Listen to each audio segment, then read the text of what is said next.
Hi there, welcome. My name is Nicole with morningchores.com. Today's video, I'm going to share my favorite tips and suggestions on how to get those pests out of your garden. How many of you have planted something, especially if it's something that you started indoors and you coddled and babied that plant, you brought it outside, put it out into the world, and then the next morning you come along and a rabbit had chomped it right out of the ground. Super frustrating and devastating. And I know this has happened to me many times. In fact, this year my biggest culprit has been slugs. So I'm going to talk about that later in the video, but I wanted to share some tips and suggestions on how to keep these little critters and some big critters out of your garden. Now in today's video, I'm not going to touch on the subject of disease and how to protect your plants from disease. I think that needs to be in a separate video, and I'm still kind of learning that myself, so that will definitely be a video in the near future. My number one suggestion for pest control is monitor your garden. And I mentioned this in my previous video where I shared with you my daily, weekly garden routine, and that is almost every day. It doesn't happen every day, but I try to get out there almost every day and just walk through the garden and monitor, see what's going on. This is a great way to keep on top of pest control. So if you see that one of your plants has been eaten or some leaves have holes in them, you can get on top of it right away instead of waiting an entire week or even 2 weeks and then you find your whole plant completely gone. So taking time, try to do it every day, but I understand life gets busy, but try to get that out in your garden as often as you can and do a walkthrough and monitor and take stock on what's going on. The next suggestion I have is a fence. A fence is a great way to keep everything from deer, rabbits, groundhogs, little creatures, you name it, keeps them out of the garden. Now I understand this is a bigger investment, and that's why I shared this early in the video, because it is an investment, but there is some more economical ways to put a fence around your garden. The thing that we've been doing is we use T-posts and just your basic gardening fence that you can get at your local hardware store or farm store. It's not super expensive, it's affordable, and our last fence lasted over 3 years before it started getting some holes in it. And I would notice an occasional rabbit hopping around in my garden. So I feel like as affordable it is, I think we got our best bang for our buck with that kind of fencing.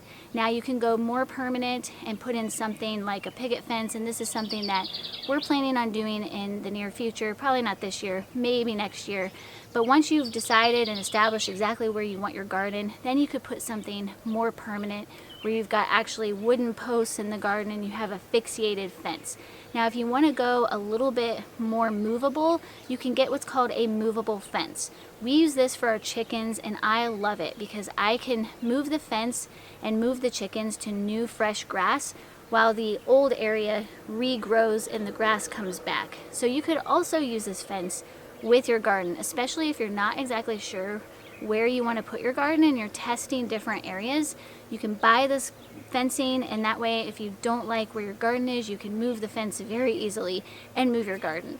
I bought our fence from Premier One, and I will link their website in the description box below. The next suggestion I have is a dog. Now I understand not everybody is a dog person, but I do find that if you have a dog, especially a dog that you can train to stay on your property without a fence, and also choose a breed that is good with other farm animals like chickens and goats, cows, what have you.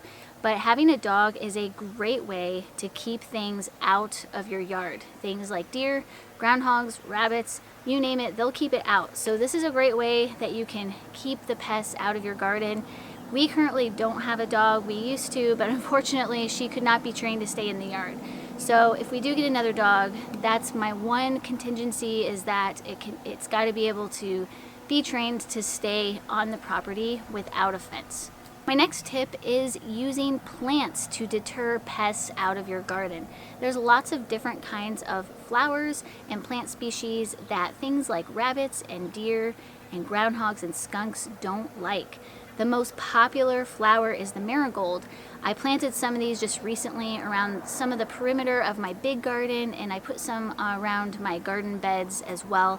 And so far they're doing their job. I had my cucumbers and squash just come up down in the big garden, so I got those in just in time, and so far they have not been touched. So far the marigolds are working, but marigolds are also beautiful. They provide a lot of color, so that's always nice too. Another plant that deters a lot of different species is lavender. Lavender smells great to us, but a lot of animals don't like the smell. So this is another thing that you could add on the four corners of your garden, or maybe along one of the sides of your garden, or even on the edge of your raised beds. It's beautiful, it smells good. I mean, what more could you ask for? Other plants that animals don't like are things like onions and garlic, and I've even heard parsnips, although I have not tried the parsnips. But I will say that whenever I plant garlic or onions, those are never touched. So I had a friend that suggested planting garlic and onions all along the perimeter of her garden. I thought that was a great idea. I usually just keep mine on one side, and I do notice that animals don't really bother that side of the garden. So I think she's onto something. The next suggestion I have is coffee grounds, and this is something I just recently learned because I was dealing with slugs in my garden this year. I actually have slugs in my garden every year, but I always forget, and I feel like it sneaks up on me and then it's too late. But this year I got on top of it because I was doing my morning walkthrough. So I caught it in time, which I was really grateful for. So I started doing some research on how to get rid of slugs in the garden. Of course, you can buy slug bait at the garden or hardware store. I try to avoid using chemicals in the garden if I can. Another thing I had read is beer. You can put out little dishes of beer. I tried that a previous year and it kind of worked, but not super great. So one of the things that I learned about is coffee grounds. So I had learned that you can sprinkle coffee grounds around your plants, and for whatever reason they don't like the smell, or maybe when they crawl over it they don't like the way it feels. So I decided to give it a try, and so far it is working. So about every 3 to 5 days I just go out and sprinkle new coffee grounds around my pepper plants. I've done it around my green beans, some of my flowers, and my basil and lettuce, and so far it's working.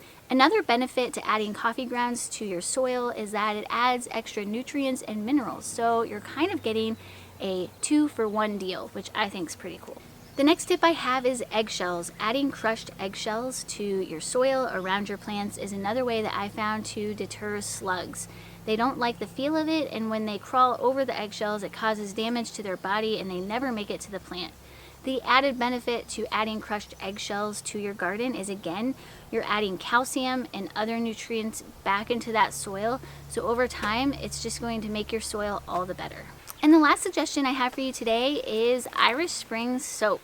I picked this tip up from another garden friend of mine. She told me that she hangs bars of Irish Spring soap around her apple trees and her other fruit trees and her garden, and it keeps mainly the deer out, but it keeps other smaller creatures out too. They don't like the smell of it. So I decided to give it a try, and basically all I did was I broke the bars in half, poked a hole through, and tied a string around it, and then I just hung the bars of soap on my tomato cages, my fence down at the big garden. I'm planning on hanging some around my apple trees as well, but they just don't like the smell. And so far, it's keeping them out. So what's great about it is you walk down to your garden and it smells clean and fresh. So it smells good to you, but not to the animals. I hope you enjoyed today's video. I hope it gave you some tips and tricks and inspiration to keep those animals out of your garden so that you can actually enjoy the harvest and the fruits of your labor.